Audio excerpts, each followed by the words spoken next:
Polarization isn't a naturally occurring phenomenon. It is created and amplified by the fear factory. There are a lot of people in the United States and everywhere else in the world who make their money and their reputation on getting folks furious with each other. And journalism should not play into that, but very often it does. We have often reported on politics by looking for the most extreme views on both sides and quoting them as if they were normal, and they're not normal. We're making the extremes look normal. This is Beyond Polarization, a special series for Making Peace Visible. I'm your host, Jamil Simon. In this episode, we're looking at how the news media can do less to reinforce polarized narratives and more to meet the needs of audiences. With the midterms coming up, there's lots of political news coming at us. But how much of it actually helps us decide who to vote for?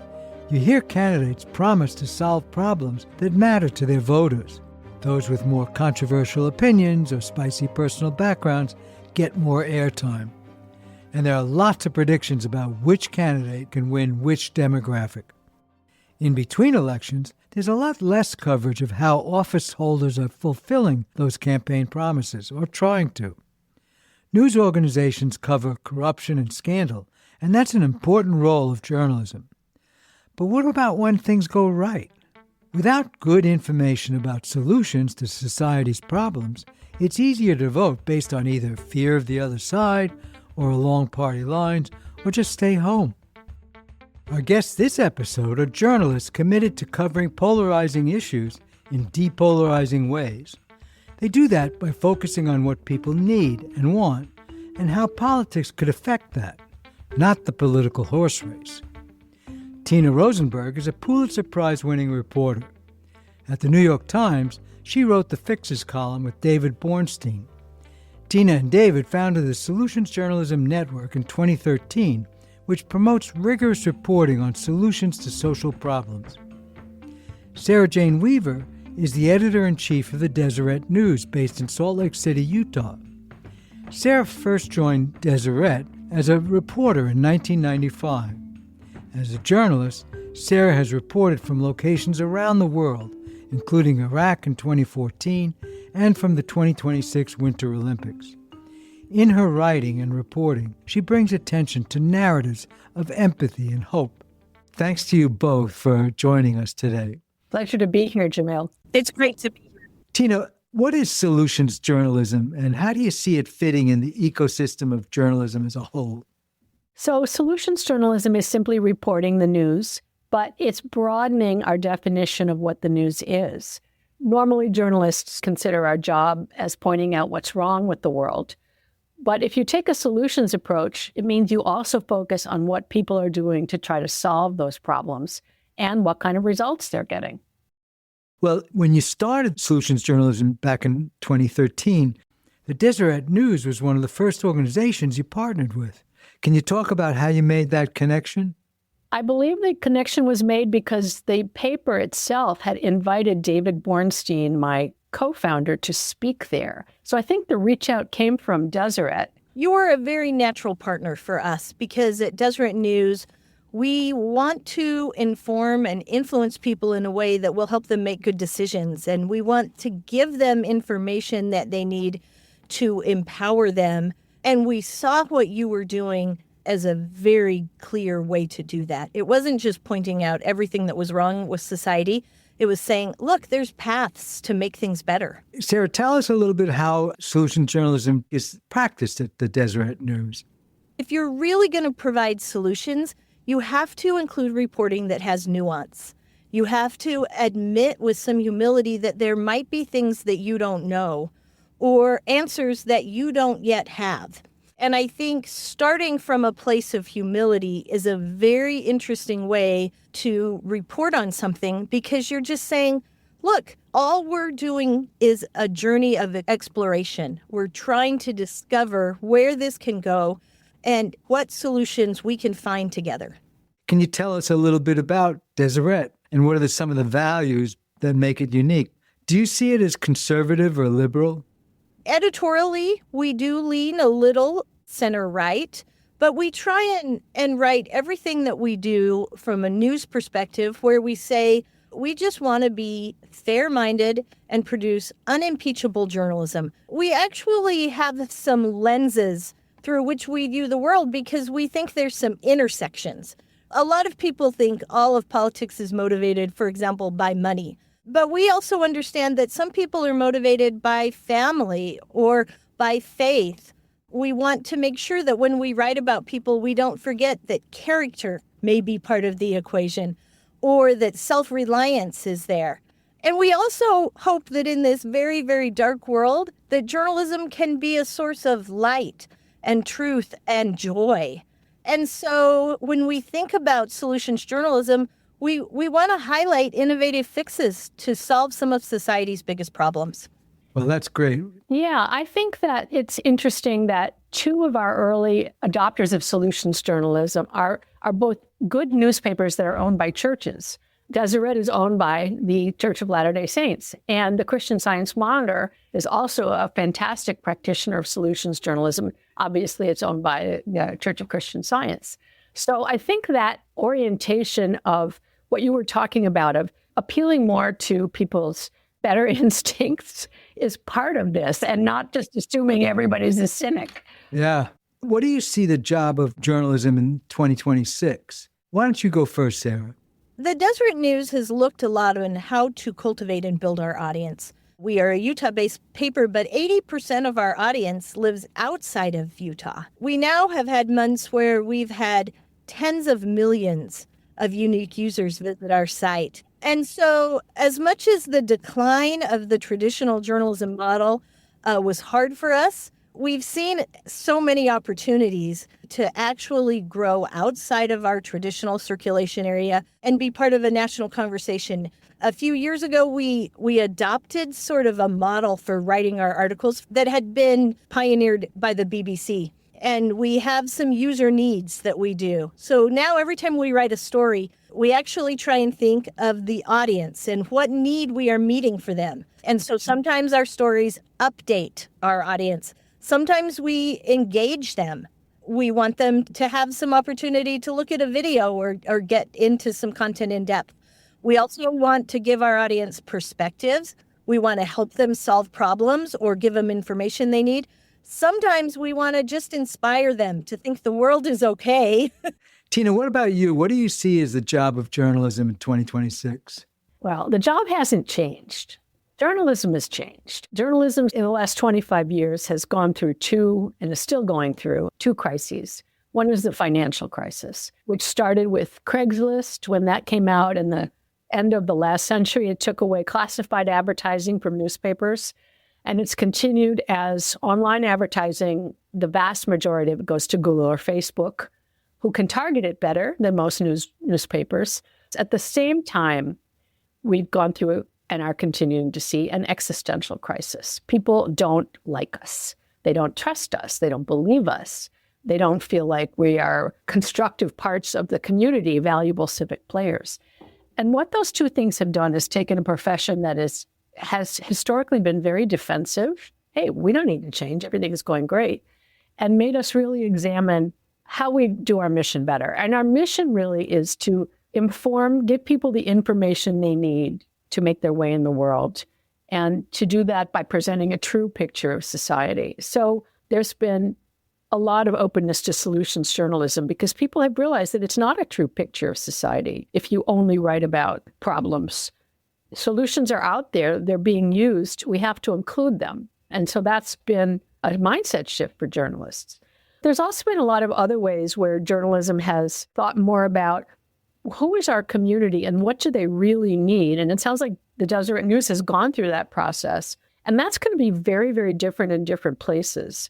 But in many cases, what it means is instead of reporting about our community for other audiences, which happens especially if you're covering marginalized people, it's reporting with and for our community. People are trying to solve the problems of their community. And a lot of that is newsworthy, and journalists are never interested in it. So that part is also thankfully changing. I appreciate that. It's a really articulate description of what's going on. Now that our listeners have gotten to know you both and the ideas behind solutions journalism, let's talk about the topic of our series, polarization. What do you think polarization is costing us as a country? I mean, you talk well about what's been happening to journalism, but what is polarization costing us as a country? And whoever wants to go first. Oh, so much. I mean, where do we even start? Polarization isn't a naturally occurring phenomenon.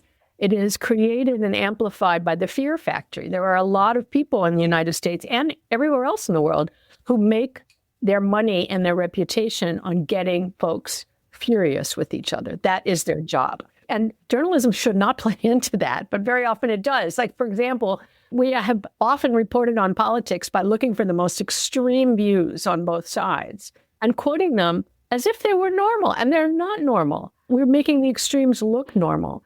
There were some fascinating studies done that showed the more you consume journalism, the less accurate is your view of how the opposing group thinks. If you were a Democrat, if you're on the left in the United States, you know more about what Republicans think if you absolutely consume no news at all than if you're a strong consumer of news. That is journalism failing to do its job. Yeah. What about you, Sarah? What's your perspective on the connections between polarization and the news media at the moment? As Tina said, the financial crisis changed the landscape of journalism because for so many years, classified advertising was supporting the business, right? So everyone knew that funding was coming in, and it actually wasn't quite connected to the content that was produced. And so now you have people who are trying to get subscriptions for their content or sell advertising for their content, and your audience matters, right? So if someone's paying for the content and they lean left or they lean right, they may want content that reflects those leanings. So one of the solutions to actually finding more balanced journalism is solving the financial basis of how we produce this news. And there is a great distrust for journalists right now. They're actually polling lower than a lot of politicians. And that is an interesting All right, place. wow. So if you're trying to do something that is not polarized, that people trust, and all they're reading every day is stuff on their own social media feeds that reflects their own views, it's just a very difficult place. Plus, the middle is also hard to write about. Tempers don't flare as much. There's not as much energy. It's not as exciting. Nothing happening here. Reasonable people sharing reasonable views is a hard place to make a living in this current landscape. The other issue that we have right now is search traffic has deteriorated because of AI. And so if you create something in the media, it can be scraped up into AI and no one ever has to come to your website. So the number one job for journalists in this country ought to be, how do we get our audience to trust us? How do we get them to come directly to us? What are we dishing up to them that makes them feel like this is of value to them? That is so key. If I can just say one more thing about that, it's how do we serve our audience? What are their information needs? Too much journalism serves the information needs of sources, or they do what's easy. And I don't blame journalists for doing this, because if you have a 7-person newsroom where you used to have a 40-person newsroom, and now you don't have just a once-a-day deadline, you have a 24-hour-a-day deadline because you're online, it's very hard to get your work done. And you may come in the morning and your editor says, you need to do 4 stories today to fill this news hole. So you take the path of least resistance. You follow the police scanner, you go to the fires, you go to press conferences. That's not really what your audience needs. There are wonderful newsrooms popping up that really do think deeply about this. There's a newsroom in Detroit called Outlier Media, where they realized that a lot of the people in the audience they serve were actually getting foreclosed out of their houses because they could not pay their water bills. And there was a program that allowed people to get help with their water bills, but people didn't know about it.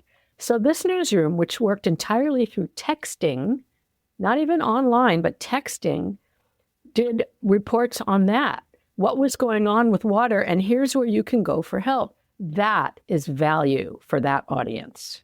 Yeah. I mean, Sarah, you're close to your readers. I mean, it's clear from all the things you've said.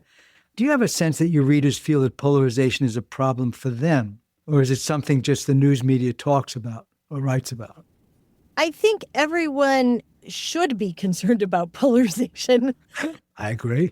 It's certainly changed the landscape of politics as well as journalism in this country. And we hope people want to have rational conversations. We hope they want to gather and hear each other's point of views. We don't see that very much in society. You know, right after our last presidential election, I read a headline in a major publication that said, hey, you don't have to be around your toxic family this Thanksgiving.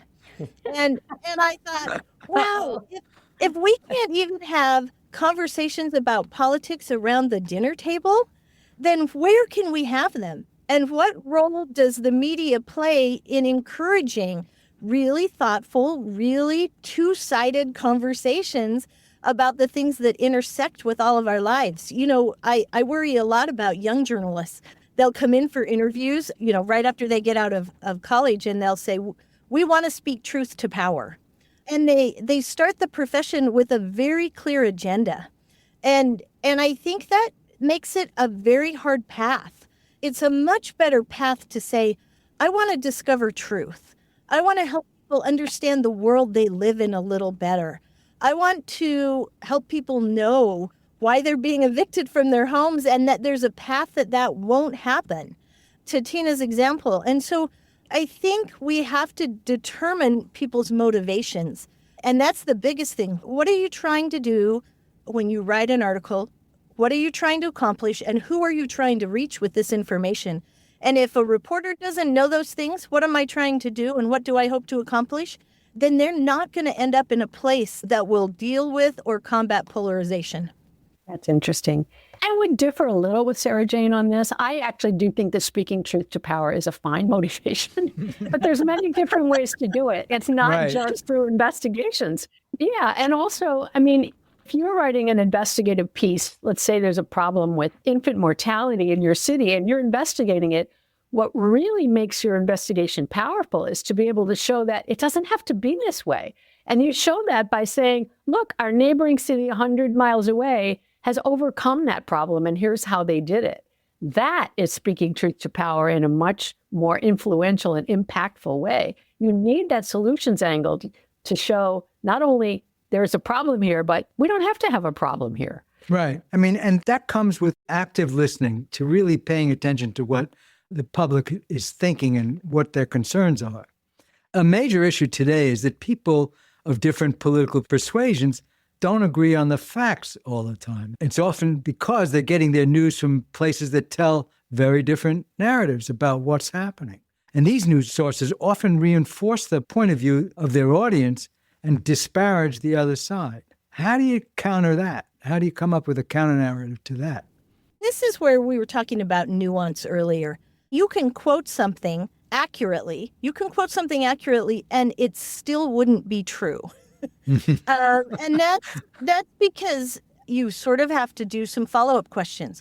What did you mean by that? Is that exactly what you meant to say? And if you don't believe in trying to find nuance, then it's very easy to pull a single soundbite out of a conversation and have it reflect something that the speaker never intended.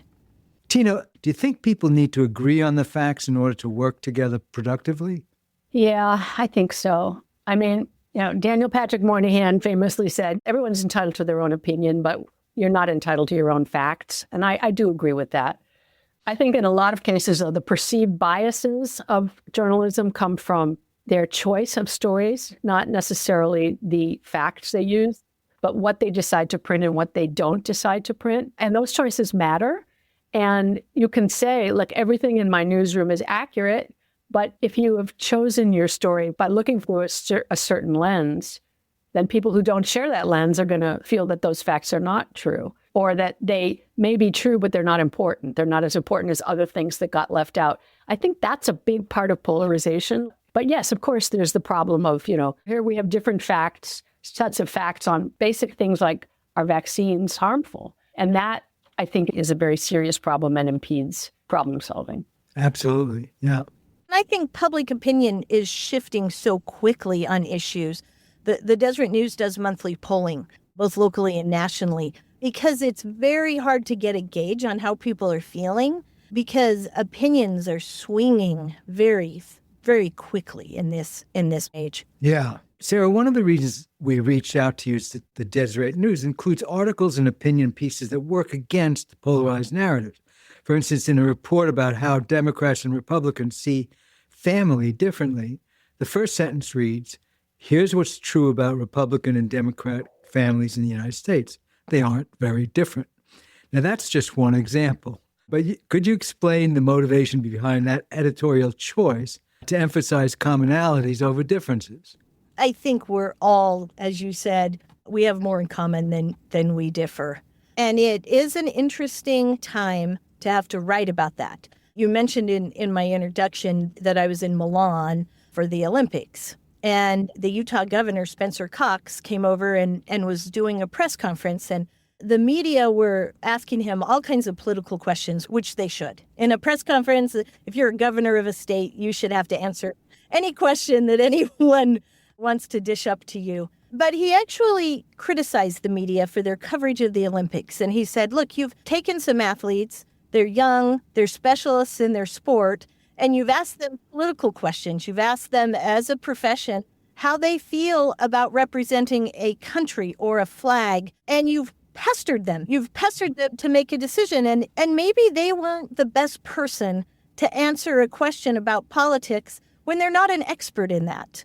Right, or they weren't prepared. Yeah, they were there to answer questions about their sport. And that sparked a whole thing. And of course, everyone in the press conference immediately made that the lead in their stories. And I think those are very interesting topics. Are we asking the right questions? Are we asking the right follow-up questions? Are we getting at the right sources? And then, like you said, when we collect all the data, are we looking for people's differences, or are we trying to find the things that bring us all together? And I think at any different time, we might be doing all of those things. There is a question of what can the media do to further conversations or to get society having conversations or getting information that are more constructive? Yeah, one of the things we teach at Solutions Journalism Network is a program called Complicating the Narratives, which gets to the nuance that Sarah Jane was talking about. But it's really about how to cover polarizing issues in depolarizing ways. And I can give you some of the headlines. One is we have to cover politics differently. The focus really should be on what are the stakes for the community? What is going to change? How are these politicians going to solve the problems that the community is concerned about? And less horse race and less following politicians around to grab inflammatory quotes. Because then you're rewarding them for giving inflammatory quotes. You're actually feeding the fear factory by saying, the more outrageous the thing you say, the more publicity we'll give you. That doesn't serve anybody, and it's not even really news. So political coverage that more focuses on what people need and want and what effect politics would have on that is a much better way of trying to cover politicians. And there are dozens of newsrooms all across the United States now that are working with us to change their political coverage to emphasize what we call the citizens' agenda, cover the stakes and not the odds. That's one thing. Second of all, when you are talking to people who are not Spencer Cox at a press conference, if you're talking to ordinary people, seek to understand why they believe what they believe. Don't try to capture a quote. Capture their stories. Ask questions like, what makes you feel like this? What has happened in your life that put you in this direction? What would you like the other side to know about you? What do you feel some of the biggest misconceptions are about you? Try to get under the inflammatory stuff and seek real understanding of where a person comes from. That's another thing. Don't set up your story so that it tries to pit one extreme on the right to one extreme on the left. Go for something that's maybe more people-centered, more nuanced, more in the middle. Sarah Jane, you said it is difficult to make a good story, and I'm putting that in air quotes, out of the middle. It is if you use traditional ways of thinking about a story, but you can actually look at that story in different ways, looking at who that person is, what their story is, what they're doing, as a really interesting and compelling piece about an interesting person that people can relate to and will read. That's very possible to do if you look at journalism differently. Yeah, and when you get to the lives of individuals, what motivates them, why they make decisions, then you are getting to something that leads to solutions. Yeah, and decreases polarization. I mean, when people hear the word polarization, the first thing we think of usually is polarization along political lines, left and right. But there are other ways of looking at the divides in this country. And one of those that stands out, especially in the conversation around journalism, is the divide between elites and non-elites. And there's often a perception that journalists are part of an elite class, while many of the communities they report on are not. How do you deal with that? That comes in large part, I think, from journalism's tendency to cover marginalized communities through the lens of their worst stereotype. Very often, people who do solution stories about a community are told by people who live there, no one's ever asked about this before. They're not interested in what we're doing to solve our own problems. They're not interested in anything positive that's going on here. They're just interested in the stereotype of the negative. And that is one reason people correctly assume that journalists have contempt for them. And that's where this comes from. But it doesn't have to be that way if you cover people more fully. And that's so important. It's so important. You know, people want to feel respected and reflected by the news. And if we're not doing that, we are reinforcing that polarization. Yeah, maintaining the dignity of the people you're talking to is really critical. I can give you an example of that. Earlier this year, the Deseret News covered a horrific car crash that took place at a small stretch of an Arizona highway that intersected with the Native American reservation. And so 2 young sisters were driving home. They were hit head on. And the driver of the other car was a Native American. And instantly, everyone started presenting that driver as a drunk driver. Now we never found any evidence that a blood alcohol test was taken, and it has a lot to do with stereotypes, right? Because you're dealing with white victims and a Native American who has caused this accident. And then there is, when we talk about nuance, there was jurisdiction issues. The accident took place out of Flagstaff, but it took place on the reservation, and it took place on a highway that happened to just be crossing over. It took our reporter more than 6 months. She tracked down every witness that was on the scene. She followed these 2 girls through their recovery. And in the end, what could have been a story that could be very divisive. You have a Native American who caused this accident. And you also had Native Americans who were the first on the scene that helped the victims. Sometimes these things take a lot of time, a lot of follow-up. It's very hard in a journalistic world where money is hard to come by, because how do you designate one reporter to one story for 6 months? You have to be committed, and you have to have an audience that is appreciative of those type of stories. And everything you're talking about is all about nuance. It's all about telling the whole story, not just the headline. But yeah, that's a perfect example. Making Peace Visible is a member of the Democracy Group, a network of podcasts united around the goal of helping listeners understand what's broken in our democracy and how people are working together to fix it. Here's another Democracy Group podcast that you might like. I'm political scientist Lindsay Cormack, and I host Government That Doesn't Suck with historian Greg Jackson. Every other week, we take on a big public problem, explore what government tried to do about it, and ask what worked, what failed, and what we can learn from it today. Because even though government successes can be hard to see, it often gets important things right. Find Government That Doesn't Suck wherever you get your podcasts and on YouTube. I want to take a few minutes to talk about some of the big issues that are being covered in solutions journalism and at the Deseret News. The Solutions Journalism Network has done some excellent work focused on climate. There's been a lot of polarization around the issue of climate. It's also an issue that's been plagued by disagreement on facts, an abundance of misinformation. It's also an issue that lends itself to a solutions approach. You can look at climate-related problems and point to a possible solution. And if you just look at the national news, we're hearing very little about programs on climate change lately. But we hear a lot about rising oil prices due to the war in Iran. And the Trump administration isn't taking climate change seriously. Tina, what kinds of solutions stories are you seeing from your local news partners around the country? Jamil, I think you're right about this issue. Of any issue that gets covered today, climate is the one that is most in need of solutions, and a solutions approach. And in part because the approach of if we just tell everybody how awful this is and how doomed we are, it will spur society to change, hasn't worked. On this issue, it hits us so existentially that it just makes us want to tune out. Even among people who have no problem with the facts on climate change and do believe that man-made climate change exists and is causing these problems, we do obviously have to tell those stories. But around the world, journalists are realizing that we also have to talk about what people are doing.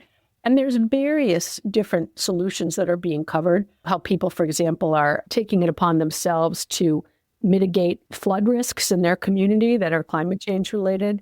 There's solutions from businesses. There's solutions from governments. All of those are being reported using a solutions lens.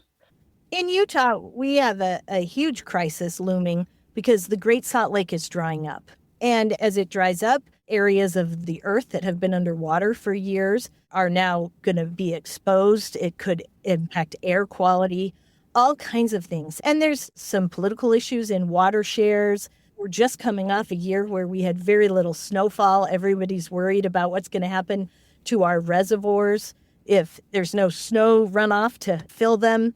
So journalists got together and they made a Great Salt Lake collaborative where we said... We actually organized that collaborative.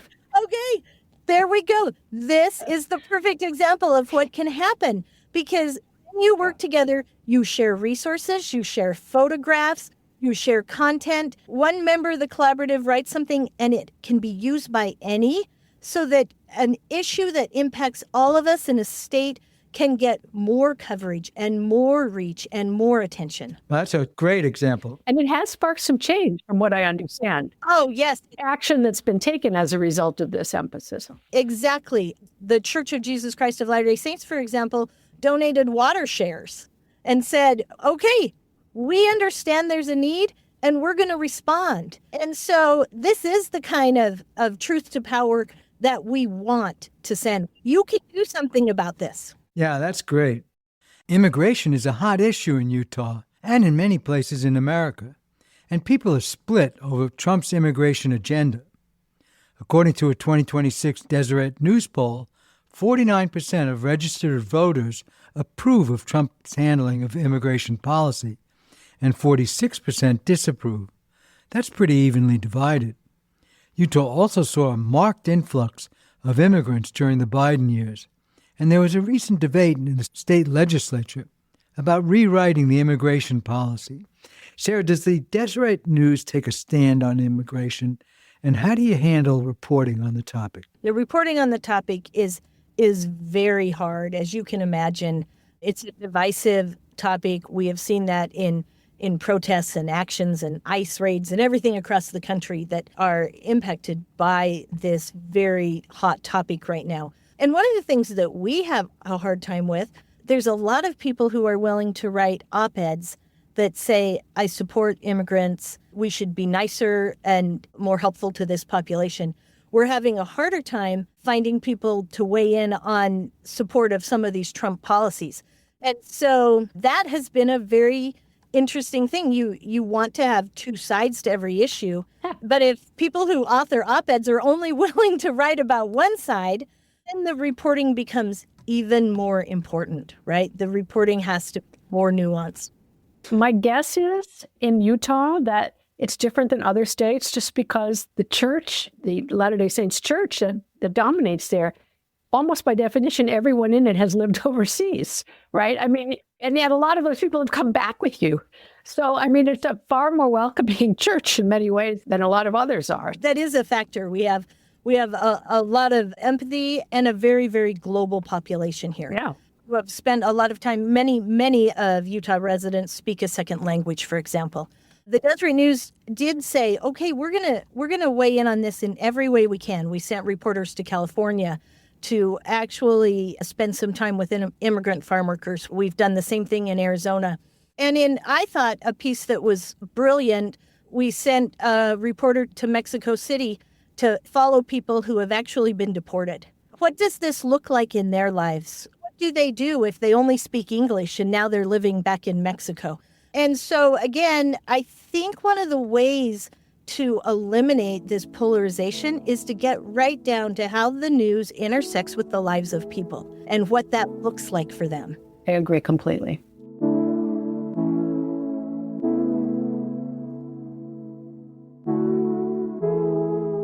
Well, we all know that journalism is struggling, and you talked about that earlier, Tina. The argument in favor of more sensationalist or conflict-based reporting is that if it bleeds, it leads. In other words, stories about conflict and violence keep the audience engaged and keep news outlets in business. So, Tina, what's the revenue model or some possible revenue models behind a more solutions journalism approach? Yeah, that's a great question. I mean, the good thing about the death of advertising, which is bad, and many newsrooms are not going to survive it, but those that do will have switched to a revenue model that actually rewards good journalism.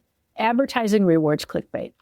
It sells a portion of the reader's attention to a corporation that wants to buy that reader's attention. But every other sort of business model, subscriptions, memberships, philanthropy, business sponsorship of verticals in newspapers, that you are selling good journalism to people who need it or to people who want to finance it. So that is a hopeful note to end on in terms of how journalism has changed and whether that may, in fact, bring some better journalism because it aligns with new ways of financing. Let me ask you a final question to both of you. What's an example of a time your mind was changed by someone else's point of view? I can talk about a story that I read out of Montana about a community's division over immigration. The story showed how the leader of the pro-immigration coalition and one of the leaders of the anti-immigration coalition became friends. And this happened because one of the leader of the anti-immigration coalition, I'm not sure if they're a trans person or a sexual minority in other ways, but their problem with immigration was it was bringing people to the city who had been abusive of people who are sexual minorities. So this person had fear. And for me, that helped me understand some of the opposition to immigration in this community. And it didn't change my view on immigration, but like the other woman in the story, it would allow me to have been friends with that person. Let me share a personal experience. Not too many years ago, my husband and I were living on a cul-de-sac, and one of our neighbors' 20-year-old sons hit one of our cars that was parked out in front of our home. As you can imagine, this was a contentious moment. The young man was speeding. He was unemployed and uninsured. Instantly, we're engaging with these neighbors in trying to figure out how we would be compensated. And I got an appraisal for our car, and I walked down to the neighbor's house, and I presented it at the door, and the neighbor came unglued and yelled at me and was frustrated. And I remember walking back thinking, why would he have yelled at me? You know, I'm in the right here. That behavior was totally inappropriate. In the course of calling another neighbor, I discovered that this family was just 24 hours away from losing their home and had to move out. Instantly, my mind changed about that family, right? I could see their struggles in a little different way, almost the way Scout in To Kill a Mockingbird changed her mind when she could see the world from Boo Radley's porch. And I think that is a very difficult thing, but it is the bottom line to solutions journalists. It's trying to see the world from the porch of the people you write about. It's trying to understand what motivates them, and then you start to get a more complete picture. Thank you so much. That was great. Really enjoyable conversation. You both had so much interesting insights to share about it. Thank you for having me. It's been a pleasure. Thanks so much for having me. You can find links to some of the news stories and studies mentioned in this episode in the show notes. I hope you check out some of the great work by the Solutions Journalism Network and the Deseret News. You can find video clips from this interview on our social media channels. We're at Making Peace Visible on Instagram, YouTube, and LinkedIn. If you found the insights that Sarah Jane and Tina shared worthwhile, please like and share these posts with your friends. Or even better, take a screenshot of your podcast player right now and text it to a friend with a note about why they should listen. Please consider supporting our work with a tax-deductible donation at makingpeacevisible.org/donate. Our show is produced by Andrew Maraskin, The associate producer is Faith McClure, and Emmy Todd helps run our social media. Making Peace Visible is a proud member of the Democracy Group. Coming up on our third episode of the Beyond Polarization series, we'll be talking to two people who spend their days facilitating conversations between people who disagree deeply on some of today's most contentious issues. They're trying to bridge divides, but in very different ways. They share these conversations on podcasts and social media. If you think that sounds like a recipe for disaster, you might be pleasantly surprised. That episode comes out on August 18th. Thanks so much for listening, and talk soon.